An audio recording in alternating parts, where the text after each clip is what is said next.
Welcome to the Daily Chronological Bible. My name's Hunter, and we are reading through the Bible in chronological order as a single story.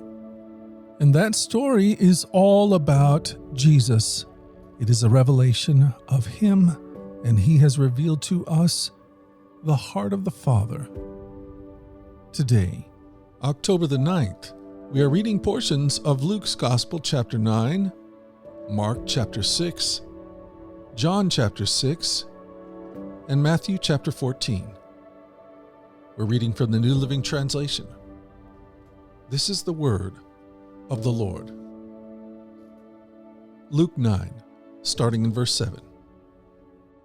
When Herod Antipas, the ruler of Galilee, heard about everything Jesus was doing, he was puzzled. Some were saying that John the Baptist had been raised from the dead. Others thought Jesus was Elijah, or one of the other prophets risen from the dead. I beheaded John, Herod said. So who is this man about whom I hear such stories? And he kept trying to see him. Herod Antipas, the king, soon heard about Jesus because everyone was talking about him. Some were saying, "This must be John the Baptist raised from the dead. That is why he can do such miracles." Others said, "He's the prophet Elijah." Still others said, "He's a prophet like the other great prophets of the past." When Herod heard about Jesus, he said, "John, the man I beheaded, has come back from the dead." For Herod had sent soldiers to arrest and imprison John as a favor to Herodias. She had been his brother Philip's wife, but Herod had married her. John had been telling Herod, "It is against God's law for you to marry your brother's wife." So Herodias bore a grudge against John and wanted to kill him.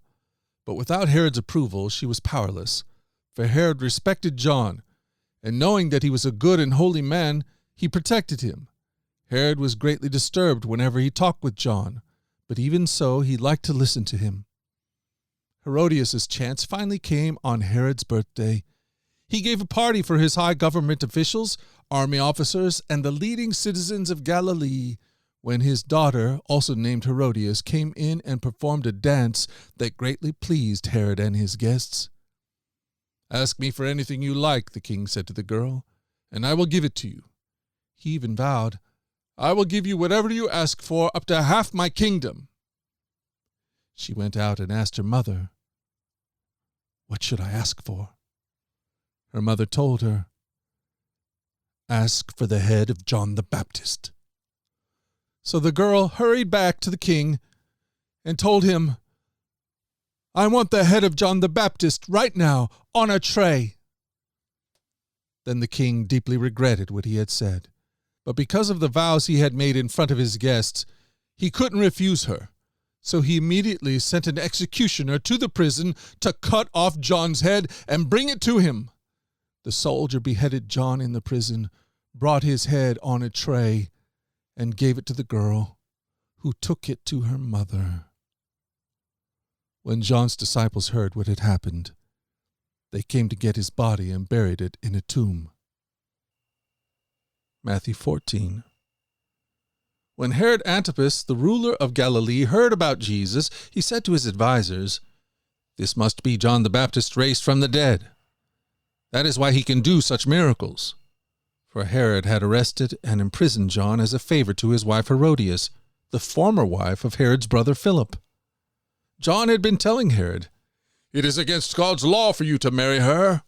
Herod wanted to kill John, but he was afraid of a riot because all the people believed John was a prophet. But at a birthday party for Herod, Herodias' daughter performed a dance that greatly pleased him. So he promised with a vow to give her anything she wanted. At her mother's urging, the girl said, "I want the head of John the Baptist on a tray." Then the king regretted what he had said. But because of the vow he had made in front of his guests, he issued the necessary orders. So John was beheaded in the prison, and his head was brought on a tray and given to the girl, who took it to her mother. Later, John's disciples came for his body and buried it, and they went and told Jesus what had happened. As soon as Jesus heard the news, he left in a boat to a remote area to be alone. But the crowds heard where he was headed and followed on foot from many towns. Jesus saw the huge crowd as he stepped from the boat, and he had compassion on them and healed their sick. That evening the disciples came to him and said, "This is a remote place and it's already getting late. Send the crowds away so they can go to the village and buy food for themselves." But Jesus said, "That isn't necessary. You feed them." "But we only have 5 loaves of bread and 2 fish," they answered. "Bring them here," he said. Then he told the people to sit down on the grass. Jesus took the 5 loaves and 2 fish, looked up toward heaven, and blessed them. Then, breaking the loaves into pieces, he gave the bread to the disciples, who distributed it to the people. They ate as much as they wanted, and afterward the disciples picked up 12 baskets of leftovers. About 5,000 men were fed that day, in addition to all the women and children. The apostles returned to Jesus from their ministry tour and told him all they had done and taught. Then Jesus said, "Let's go off by ourselves to a quiet place and rest a while." He said this because there were so many people coming and going that Jesus and his apostles didn't even have time to eat. So they left by boat for a quiet place where they could be alone. But many people recognized them and saw them leaving, and the people from many towns ran ahead along the shore to get there ahead of them. Jesus saw the huge crowd as he stepped from the boat, and he had compassion on them because they were like sheep without a shepherd. So he began teaching them many things. Late in the afternoon, his disciples came to him and said, "This is a remote place, and it's already getting late. Send the crowds away so they can go to the nearby farms and villages and buy something to eat." But Jesus said, "You feed them." "With what?" they asked. "We'd have to work for months to earn enough money to buy food for all these people." "How much bread do you have?" he asked. "Go and find out." They came back and reported, "We have 5 loaves of bread and 2 fish. Then Jesus told the disciples to have the people sit down in groups on the green grass. So they sat down in groups of 50 or 100. Jesus took the 5 loaves and 2 fish, looked up toward heaven, and blessed them. Then, breaking the loaves into pieces, he kept giving the bread to his disciples so they could distribute it to the people. He also divided the fish for everyone to share. They all ate as much as they wanted, and afterward the disciples picked up 12 baskets of leftover bread and fish. A total of 5,000 men and their families were fed. When the apostles returned, they told Jesus everything they had done. Then he slipped quietly away with them toward the town of Bethsaida. But the crowds found out where he was going, and they followed him. He welcomed them and taught them about the kingdom of God, and he healed those who were sick. Late in the afternoon, the 12 disciples came to him and said, "Send the crowds away to the nearby villages and farms, so they can find food and lodging for the night. There's nothing to eat here in this remote place." But Jesus said, "You feed them." "But we have only 5 loaves of bread and 2 fish," they answered. "Or are you expecting us to go out and buy food enough for this whole crowd?" For there were about 5,000 men there.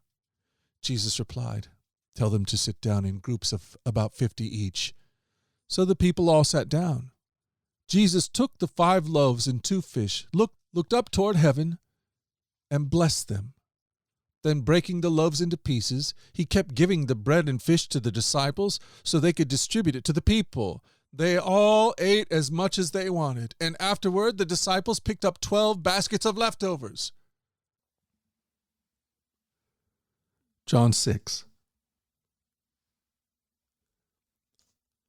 After this, Jesus crossed over to the far side of the Sea of Galilee, also known as the Sea of Tiberias. A huge crowd kept following him wherever he went, because they saw the miraculous signs as he healed the sick. Then Jesus climbed a hill and sat down with his disciples around him. It was nearly time for the Jewish Passover celebration. Jesus soon saw a huge crowd of people coming to look for him. Turning to Philip, he asked, "Where can we buy bread to feed all these people?" He was testing Philip, for he already knew what he was going to do. Philip replied, "Even if we worked for months, we wouldn't have enough money to feed them." Then Andrew, Simon Peter's brother, spoke up. "There's a young boy here with 5 barley loaves and 2 fish. But what good is that with this huge crowd?" "Tell everyone to sit down," Jesus said. So they all sat down on the grassy slopes. The men alone numbered about 5,000. Then Jesus took the loaves, gave thanks to God, and distributed them to the people.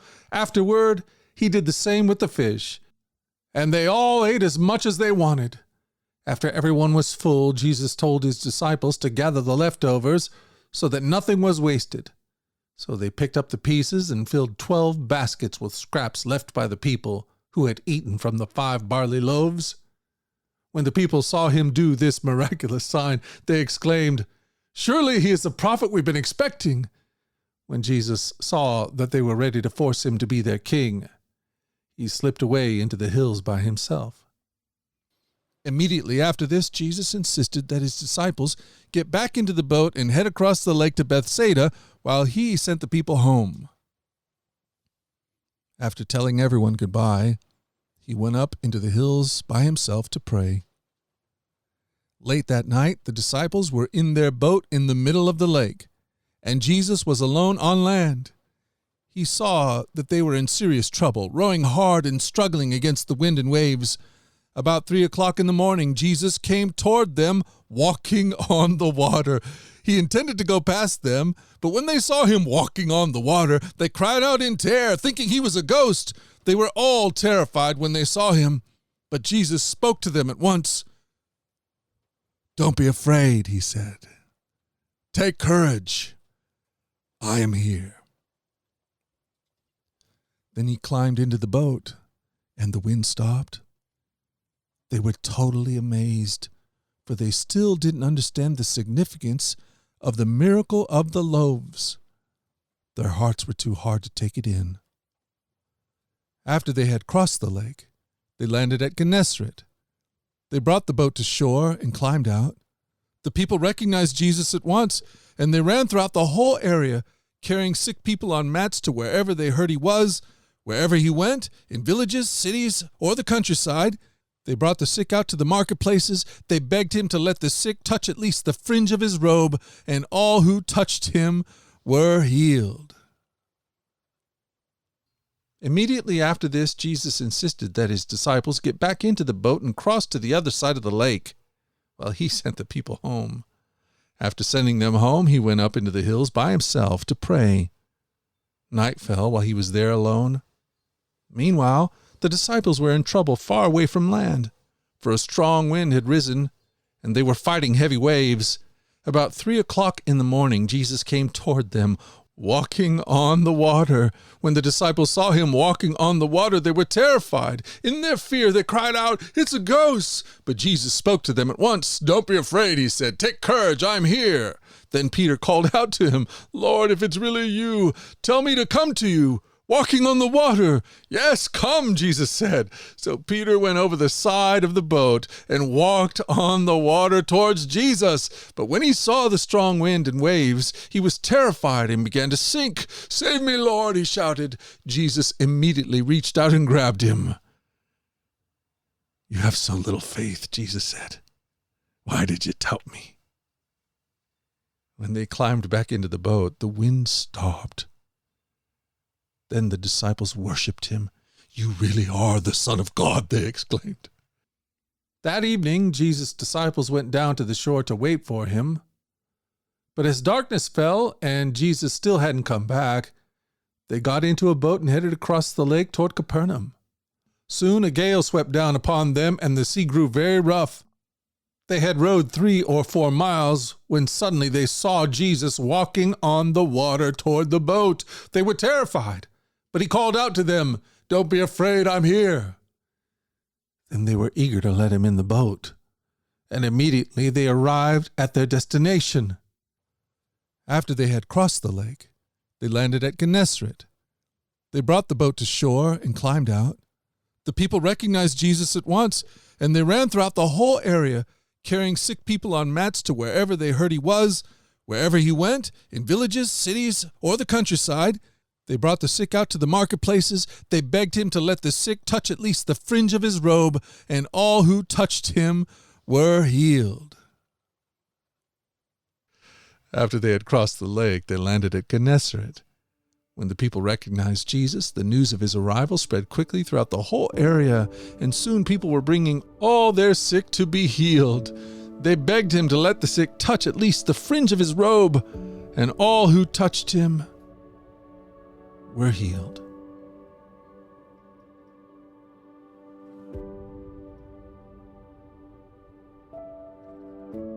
Thank you for joining us at the Daily Chronological Bible. You can find the specifics of our reading plan in the one-year Chronological Bible published by Tyndale Press. And discover more about our other podcasts at dailyradiobible.com, where people from all around the world come to join us in this journey through the Scriptures, where we allow the Scriptures to point us to the God who is love, the God revealed to us fully in Jesus. Again, that website is dailyradiobible.com. Subscribe or follow wherever you get your podcasts. Until tomorrow, let's go forward in God's joy. Let's let His joy be our strength. And let us always remember this, that you are loved. No doubt about it. Alrighty, I'll talk to you again tomorrow. Bye-bye.